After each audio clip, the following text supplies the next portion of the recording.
Hello everyone. So far we finished talking about primary healthcare, uh, maternal and child healthcare. In this week we will start talking about health services management. Health service management is a broad topic. In this week we will talk about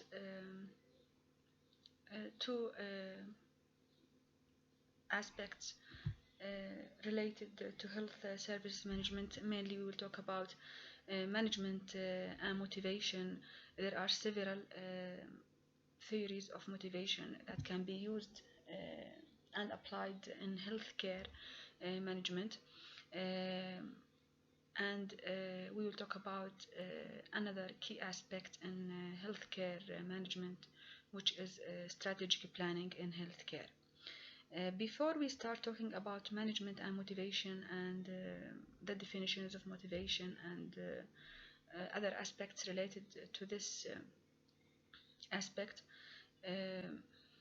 we will start talking about some historical background about management. We'll talk about scientific management or classical management theory, which was introduced by Frederick Taylor. We'll talk about scientific management principles, and we will have we'll talk about some definitions of management and how we can apply those definitions of management to healthcare. So, as we mentioned,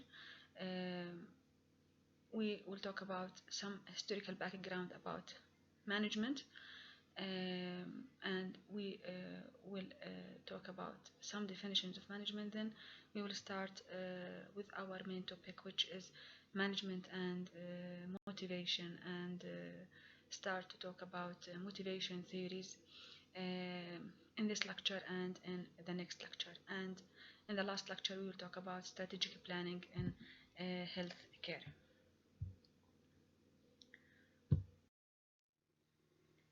So we will start talking about historical development of management. Development of management thought, or the start of management or discussion around management, it has started and let's say introduced by Frederick Winslow Taylor, who is called as the father of scientific management. Frederick Winslow Taylor, he was an American industrial engineer.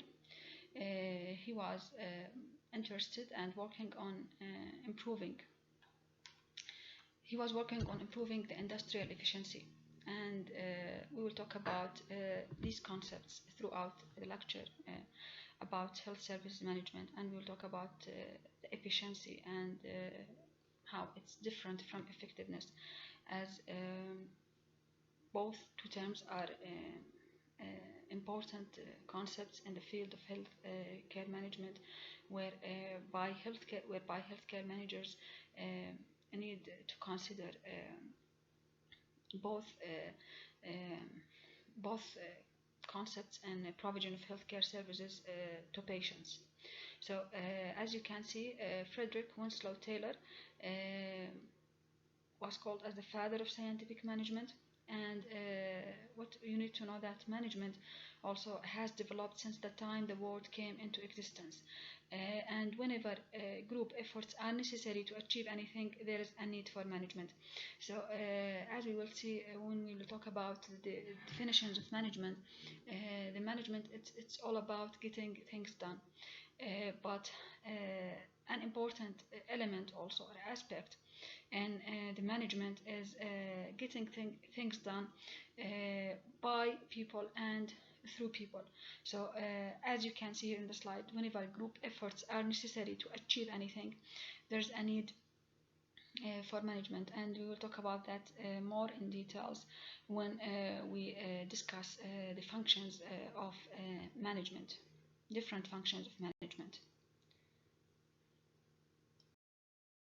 So regarding scientific management theory, scientific management theory, which was introduced by Frederick Taylor, as we mentioned in the previous slide, it can also be called as classical management theory. Classical management theory, the main idea in classical management theory is that it emphasizes efficiency and increased worker productivity. Okay, so again, scientific management theory, which is also called as a classical management theory, it entered the mainstream in early 19th with an emphasis on increasing worker productivity.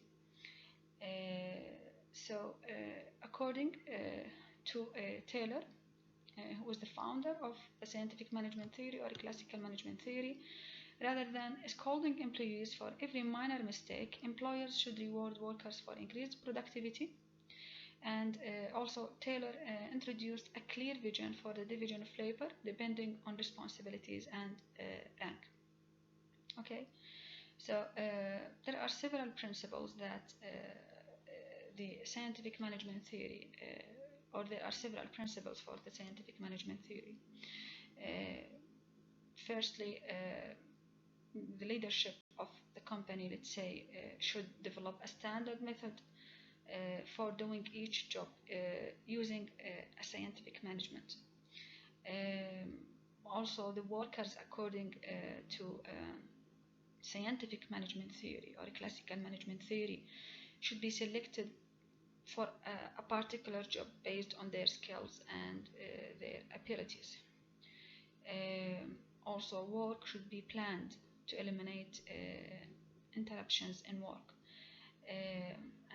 Lastly, one of the important principles, one of the most important principles for classical management theory or scientific management theory is wage incentives, which should be offered to workers or to employees to encourage or to enhance increased output or increased productivity for them.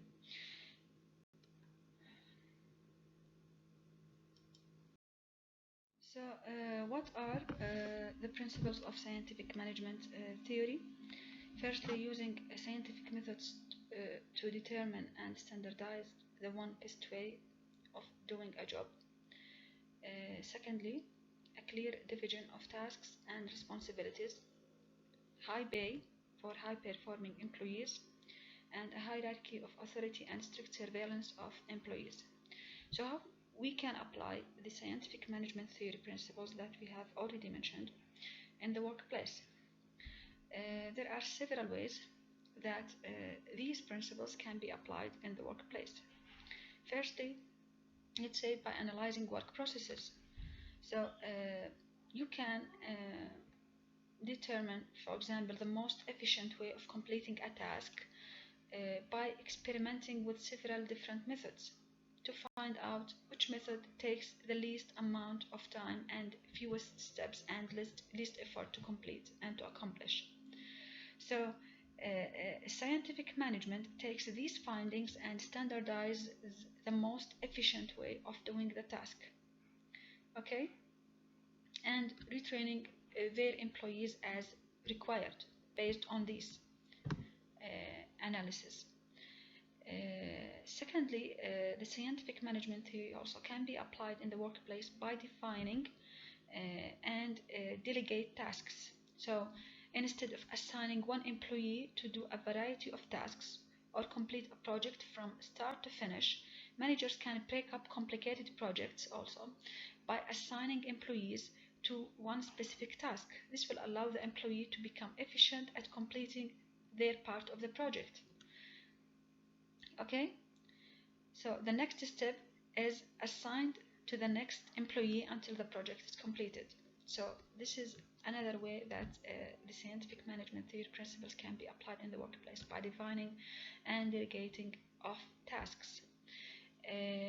Also, using of employee skills and offering incentives. So company managers, or let's say whatever firm manager or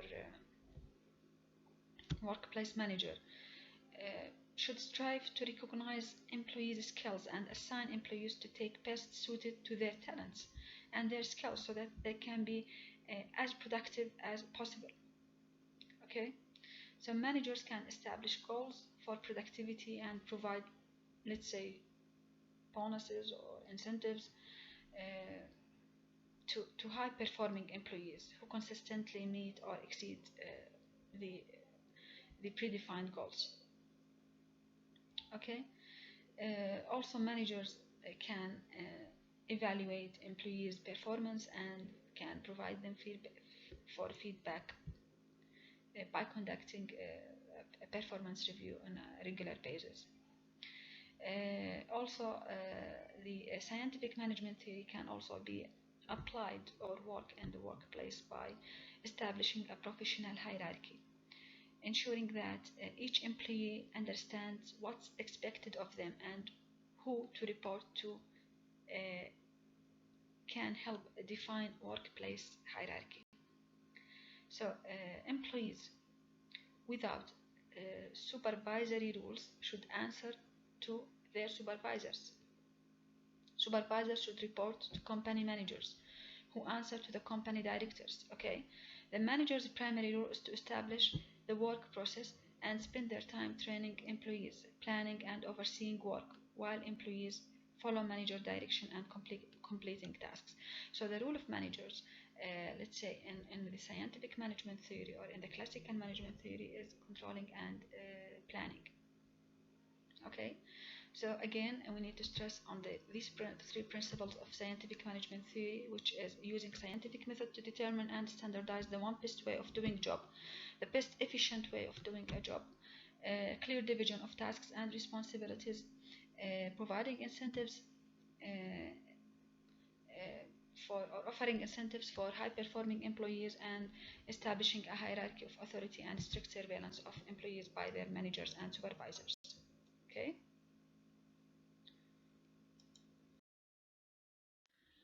Now we will start talking about scientific management principles in details. Firstly, science, not rule of thumb. What is the meaning of this principle?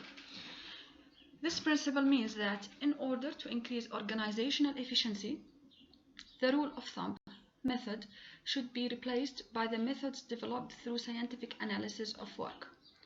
What does that mean? So it means replacing working by rule of thumb, or let's say simple habit, simple routines, common sense, and instead of that, using the scientific method to study work and determine the most efficient way to perform particular tasks. So what does that mean again? This means that we should not get stuck in a set routine with the old techniques of doing work. Rather, we should be constantly experimenting to develop new techniques which make the work much simpler, easier, and quicker, which means more efficient. So again, rule of thumb means decisions taken by manager as per their personal judgments, by their common sense, let's say, or simple habits or simple routines.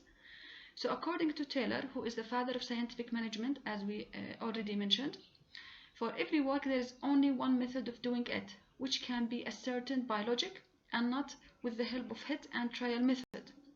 This helps in saving time and increasing efficiency to a large extent, which means increasing efficiency by adopting scientific methods and doing work. Okay. The second principle of scientific management, according to Taylor, is harmony, not discord. What does that mean? Harmony, not discord, means that there's no conflict between the management and workers. There's no dispute or conflict between management and healthcare providers or healthcare employees or personnel. So, according to this principle, creating this atmosphere of harmony, not discord, between the management and healthcare workers should be created in the organization. That healthcare workers who are the major factor of production, and management consider each other indispensable. That means both of them, both parties, or both management and healthcare personnel, consider each other as necessary and fundamental in the healthcare institution. And this situation or this atmosphere has been referred by Taylor, who is the father of scientific management, as a mental revolution. So Taylor believed that the occurrence of a mental revolution, which is creating such an atmosphere of harmony, not discord, between the management and healthcare workers, this mental revolution would end all conflicts, all disputes between management and healthcare personnel, and consequently would be beneficial to both of them. So the second scientific management principle is harmony, not discord. This principle requires that there should be complete harmony between the management and workers, and both should feel that they are part of the same family. Again, this is similar to what we have mentioned, which is that considering both parties, or both management and healthcare workers, consider each other as indispensable and fundamental to the healthcare care institution, which results ultimately in it will be of good benefit for both the healthcare workers and the management at the end.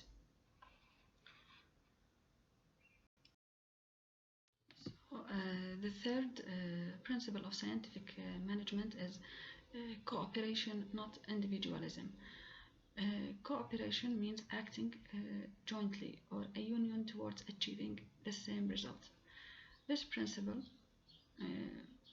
demonstrates that the work should be done in cooperation and with mutual confidence. Employees or healthcare workers and management should cooperate with each other toward achieving the same goal or the same result.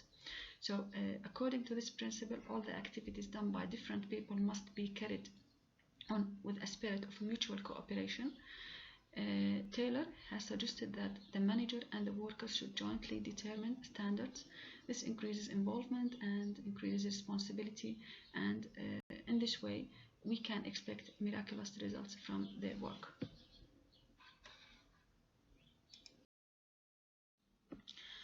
Now, the last principle of scientific management, according to Taylor, is development of each and every person to his or her greatest efficiency and prosperity. According to this principle, the most suitable person to undertake the job is chosen scientifically. The individual is taught to do the job in the exact way devised. And everyone, according to Taylor, had the ability to be first class in doing a particular job or at some job. And this is, it's the management role to find out which job suited each employee and train them until they were first class in doing this job. According also to this principle, a proper arrangement of everybody's training should be made. It should also be taken care that each individual should be allotted work or allocated a particular work according to his ability and his interest or her interest.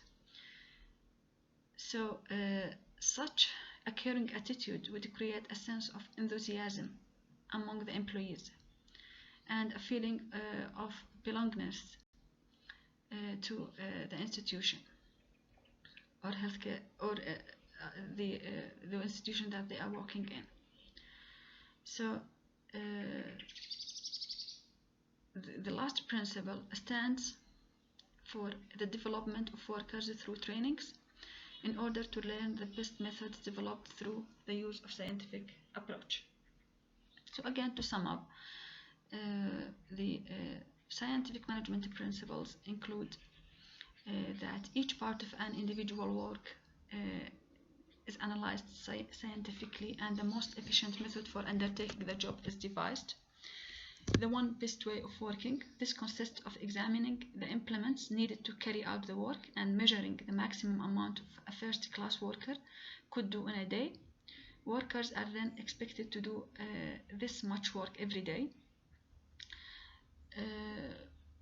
Maybe also under the scientific management principles, managers must cooperate with workers to ensure the job is done in the scientific way. And also according to scientific management principles, there is a clear division of work and responsibility between management and workers. Managers concern themselves with the planning and supervision of the work, and workers carry it out. Okay. So in the previous slide, we started talking about scientific management theory and the principles of scientific management. In this slide, as you can see, we will talk about definitions of management. Basically, there are several definitions of management in the literature, and the idea in healthcare management that we can apply those principles of management to the healthcare industry or healthcare profession in a way that we can call it as a healthcare management. So as you can see in the slide, management may be defined as a continuous dynamic process to effectively getting things done. So one of the common aspects in management is to getting things done. Another definition, as you can see, it's a process of reaching organizational goals by working with and through people and other resources. So another main aspect of management is getting things done, but with and through people. And this can be appeared in the definitions of management according to the World Health Organization, as you can see in the slide. So it's a planning, organizing, directing, and controlling. So it's the art of getting things done by and through people. So this part of definition, the second part of definition, is also an important element that we need to stress on. So while it's necessary to ensure that things get done, the manager should never forget that without people, nothing will get done. So again, health management is therefore, it's the application of management principles for healthcare.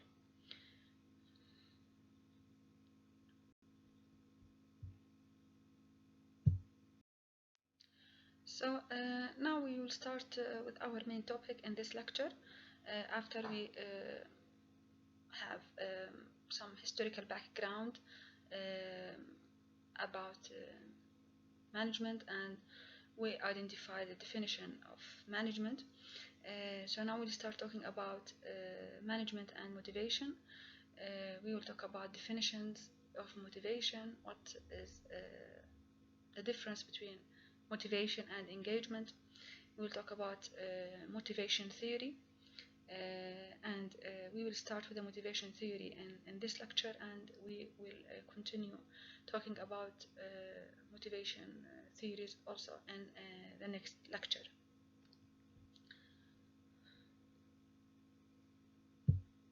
So the learning objectives of this lecture.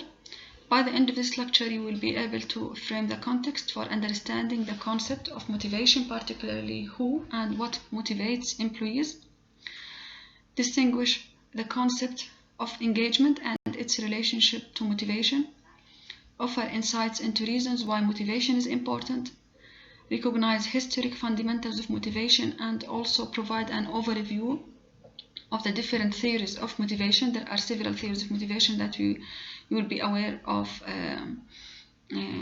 by the end of this lecture. You will be able also to identify extrinsic and intrinsic factors. You will be able to see that there are extrinsic motivators and intrinsic motivators for the employees, and that impact their motivation. And you will be able to identify or assess some misconceptions about the concept of motivation.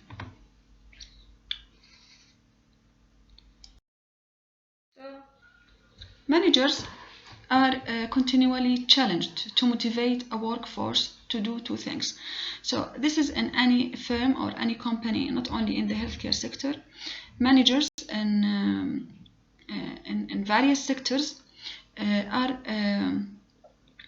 continually challenged to motivate a workforce to do two things. The first is to motivate employees to work toward helping the organization achieve its goals.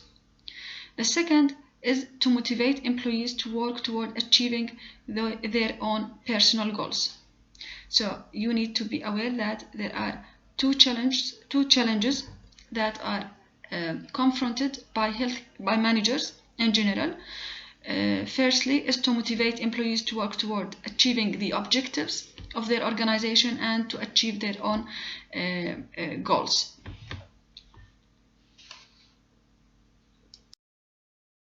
So meeting the needs and achieving the goals of both the employer and the employee is often difficult for managers in all types of organizations. Let's take healthcare as an example. This objective, or meeting the needs and achieving the goals of the employer and employee in the healthcare sector, is often more difficult than other sectors. In part, this is due to the complexity of healthcare organizations.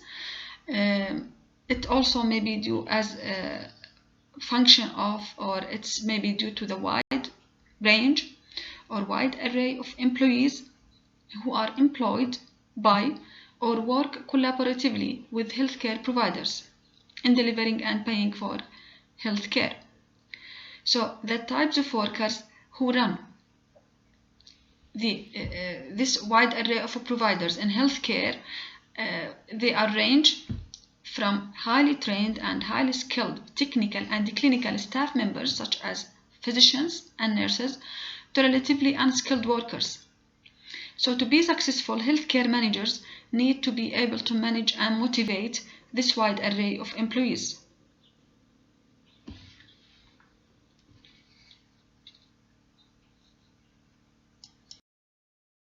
So now we will talk about two important concepts in management literature, which is motivation and engagement. So frequently you can see that both terms are used interchangeably in some of the management literature. However, they are two different things. So motivation is different from engagement. However, both engagement and motivation are critical for creating high performance teams. But as we mentioned, they are two different things. So frequently when you read about motivation, the term engaged appears within the same context. In order to be motivated, employees must be engaged. And in order to be engaged, they must be motivated. So what is the difference between engagement and motivation? So engagement is can be defined as an active agreement to do something for someone. However, motivation is the will or inclination to do something. So as we mentioned, both motivation and engagement are critical to establishing or creating high performance teams. But employee motivation and engagement again are two different things. But they are both critical to be available in building an effective and great teams. So in other words, we can define, let's say, motivation can be defined as inclination, let's say energy or emotion or drive, which is relevant to learning, working effectively and achieving. However, engagement can be defined as the behaviors. Okay, so we defined it previously as active agreement, or let's say engagement can be defined as the behaviors that reflect this inclination, that reflect this motivation, that reflect this inclination, energy, emotion, and drive, which are the main features of employee motivation.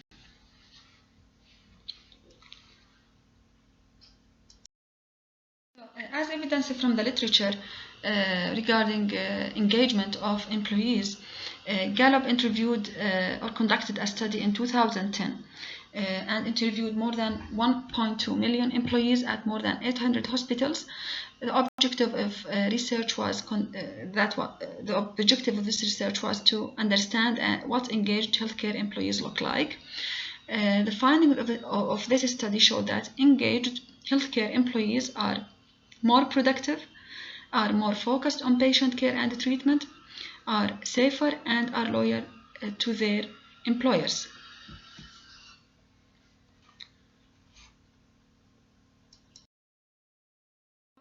The same study also showed that disengaged employees bring morale down in the organization, in the healthcare organization, and impact the organization's bottom line.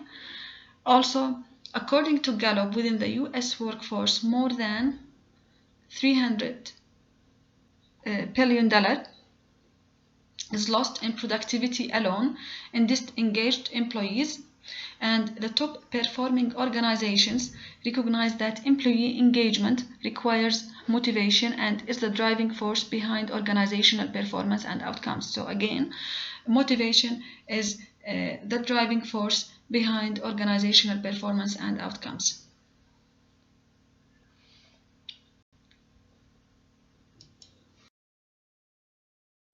So far, we discussed the importance of motivation, and we discussed also the differences between motivation and engagement.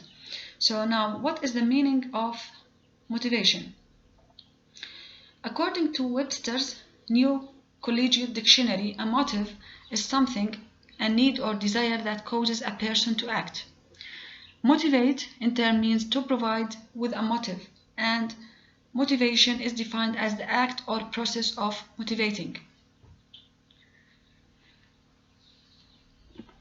Thus, motivation is the act or process of providing a motive that causes a person to take some action. In most cases, motivation comes from some need that leads to behavior that results in some type of reward when the need is fulfilled. So, this definition raises a couple of basic and important questions.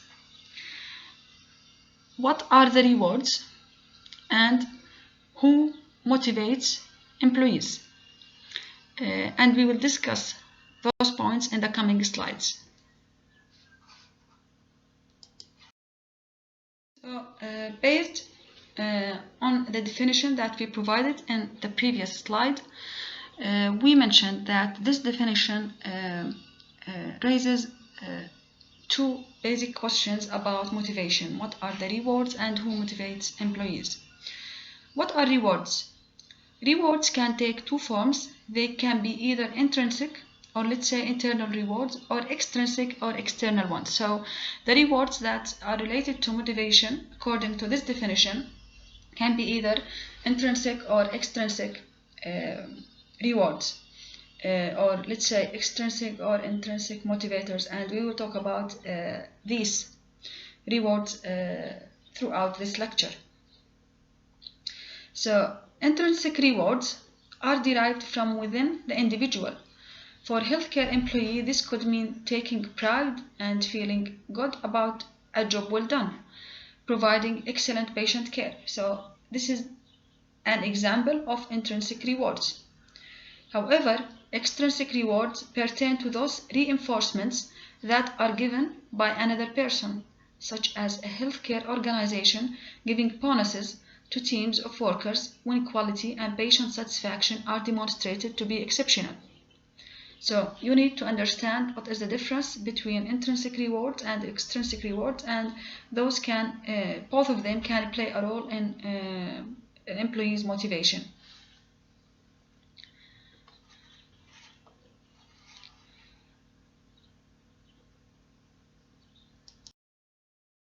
Second important question that is related to the definition of motivation that we have discussed is who motivates employees.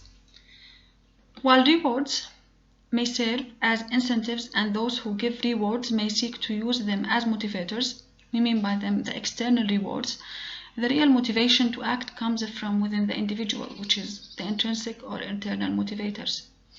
Managers do exert a significant amount of influence over employees, but they do not have the power to force a person to act. So, in discussing management and motivation, it is important to continually remember the role of both managers and employees in the process of motivation. So, it's not only the influence of managers by providing or giving rewards or external rewards or incentives for their employees.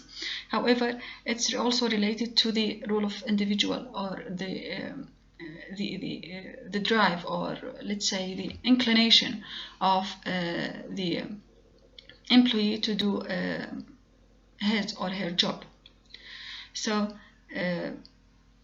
managers can work to provide various types of incentives in an effort to influence an employee in any number of ways. Let's say, for example, by changing job descriptions, maybe improving the working environment or the working conditions for their employees. There are many types of incentives or external rewards that can be provided by managers to motivate their employees. While these may have an impact on an employee's level of motivation and willingness to act, when all is said and done, it is the employee's decision to take action or not. So, as we mentioned, it's important to continually remember the role of both managers and employees in the process of motivation.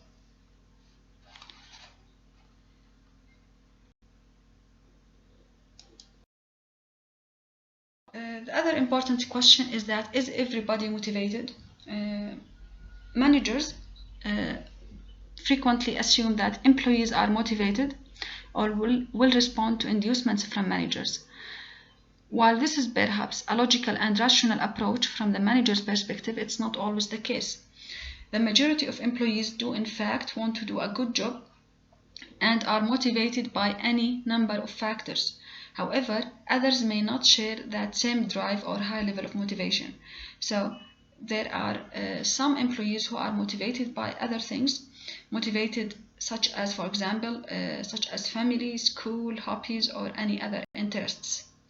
So, keeping this in mind is useful in helping healthcare managers to understand employee behaviors that seem to be counterproductive in their healthcare organizations.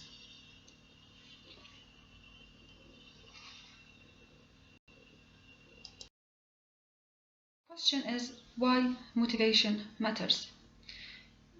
Why it's important to have a motivated employees in the healthcare organizations. Healthcare organizations face pressure, whether externally or internally, and we discussed these points in the previous lecture, and we talked about the constant reforms that take place in the healthcare sector due to those external and internal pressures. So externally, the healthcare system must confront challenges such as the aging population. So aging population represents a challenge for the healthcare system or healthcare organization because it leads to increased demand on the healthcare system. Also, economic downturns, it's a global challenge for the healthcare system worldwide. Increases in market competition, increases in the cost providing care, and various healthcare or constant healthcare reform. So these external pressures is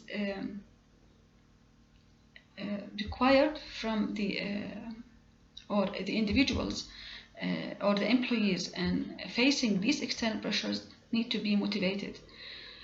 Internally, healthcare system faces pressure stemming from challenges such as shortages of certain types of healthcare workers.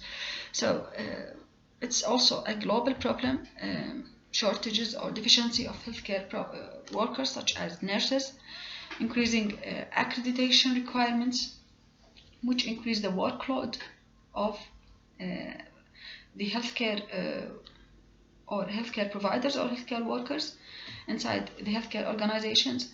Also dealing with limited resources, increasing responsibilities connected with providing quality care and ensuring patient safety. These external pressures and internal pressures can lead to employees who feel burned out, frustrated, and overworked. As healthcare employees are continually being asked to increase their responsibilities with fewer resources, managers must create a work environment in which employees are engaged, happy at their job, inspired, and motivated.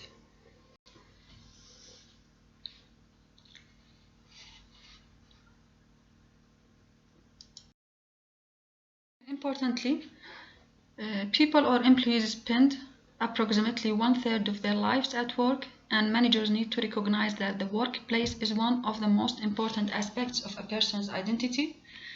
In situations where people's self-esteem is constantly under attack, stress occurs, morale diminishes, illness prevails, and absenteeism goes up.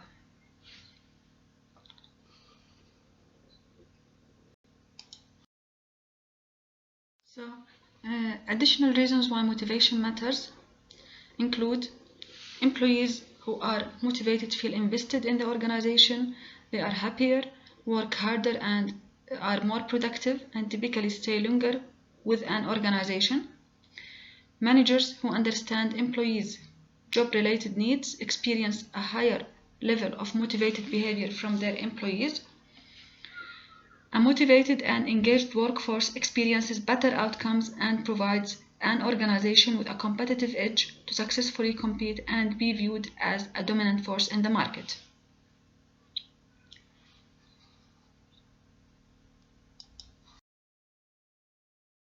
So now we will take a background history or talk about history of motivation.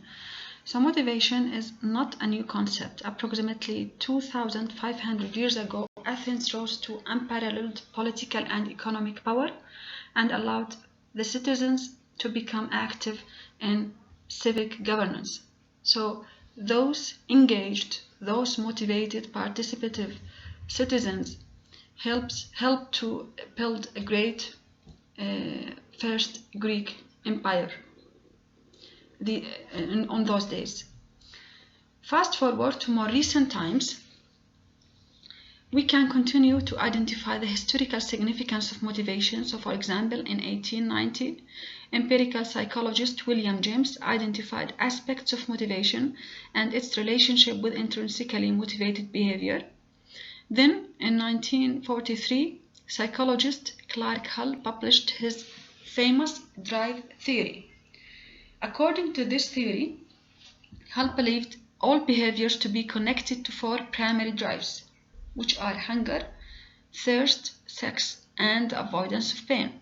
And according to this view, all drives provide the energy for behavior.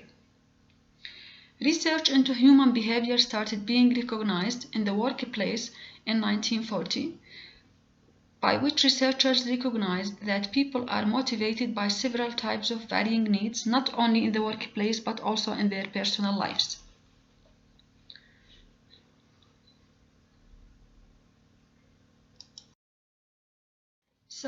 So far we finished talking about the importance of motivation, the difference between motivation and engagement.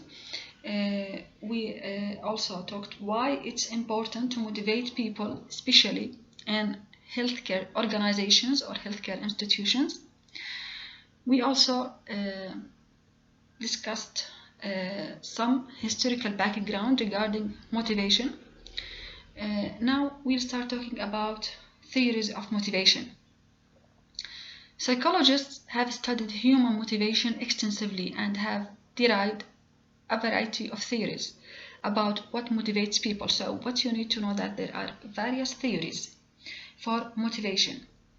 These include theories that focus on motivation being a function of employee needs of various types, extrinsic factors and intrinsic factors. So according to the theories that we will discuss in this lecture, you can see that those theories depend on some of them, let's say, employee needs of various types, and we'll talk about the needs of those people, or the employee needs, and how these needs can motivate people or employees. The motivation also may be a function of extrinsic factors, or let's say extrinsic motivators, and intrinsic or internal factors or intrinsic motivators.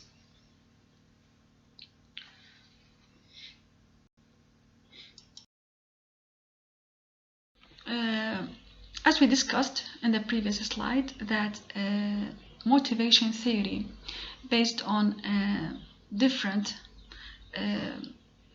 aspects, for example, such as various needs of the employees, or extrinsic factors and intrinsic factors. One of the most common needs-based theories of motivation is Maslow's hierarchy of needs, which was introduced in 1954. This hierarchy of needs, or this needs-based motivation theory, suggested a hierarchy of needs that progresses from the lowest subsistence level needs, or standard way of living needs, to the highest level of self-awareness and actualization.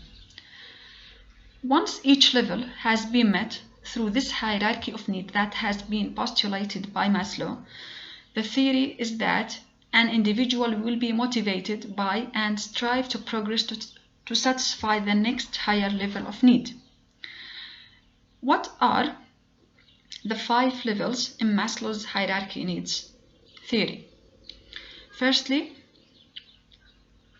physiological needs, including food, water, sexual drive, and other subsistence-related needs.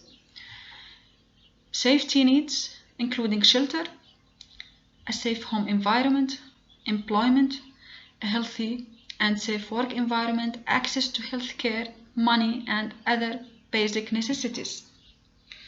Belonging needs, such as the desire for social contact, interaction, friendship, affection, and various types of support, which is very important. Esteem needs, including status, recognition, and positive regard. And finally, self-actualization needs, which is highest on the pyramid, including the desire for achievement, personal growth and development, and autonomy.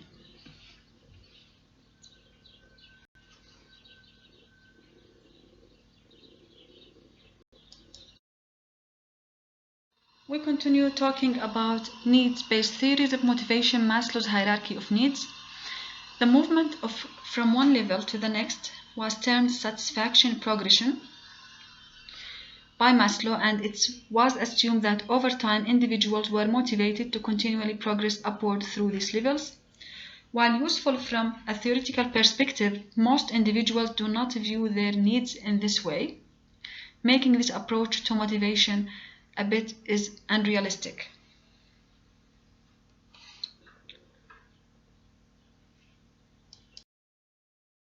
In this slide you can see the needs-based theory of motivation, Maslow's hierarchy of needs that we have discussed. As you can see, it includes physiological needs, safety, love or belonging, esteem, and self-actualization.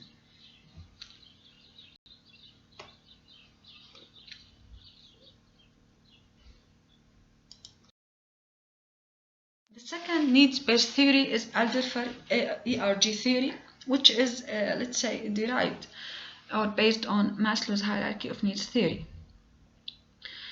According to Alderfer ERG theory, as you can see, E is stands for existence, R relatedness, and growth, G for growth.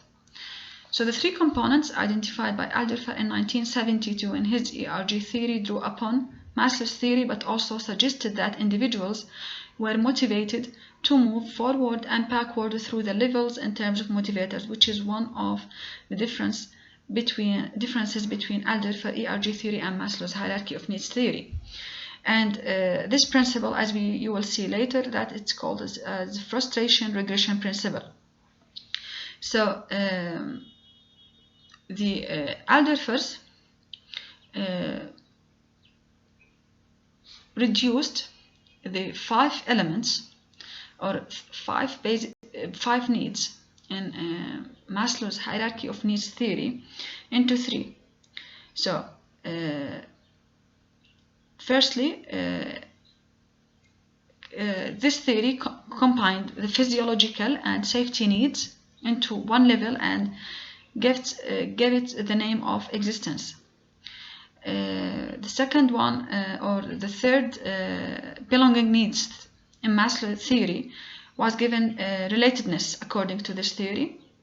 And the last 2 levels, which are esteem and self-actualization, were given the name of growth under this theory.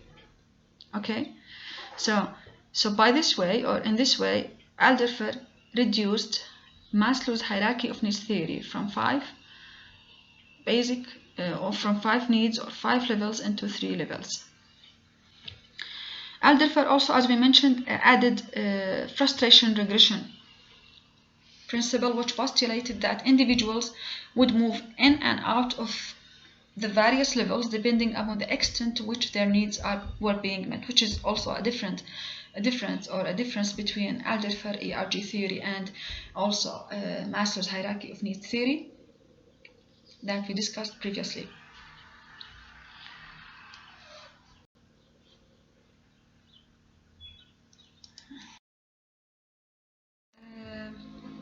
We discussed in this lecture motivation, the importance of motivation, especially in the healthcare institutions or healthcare organization. We discussed the differences between motivation and engagement, and we mentioned that both engagement and motivation are important for the team performance in healthcare organizations, despite there are different terms. We also provided a historical background regarding motivations, and we started talking about theories of motivation, and we mentioned that theories of motivation are based on various needs of employees. There are other theories that depends or based on extrinsic factors and intrinsic factors. We started talking about the needs-based theory. We talked about Maslow's hierarchy of needs theory, Alderfer ERG theory. In the next lecture, we will keep discussing theories of motivation, and also we will talk about how extrinsic and intrinsic factors impact on motivation of the employees, and also we will take or evaluate or assess some misconceptions regarding motivation. Thank you.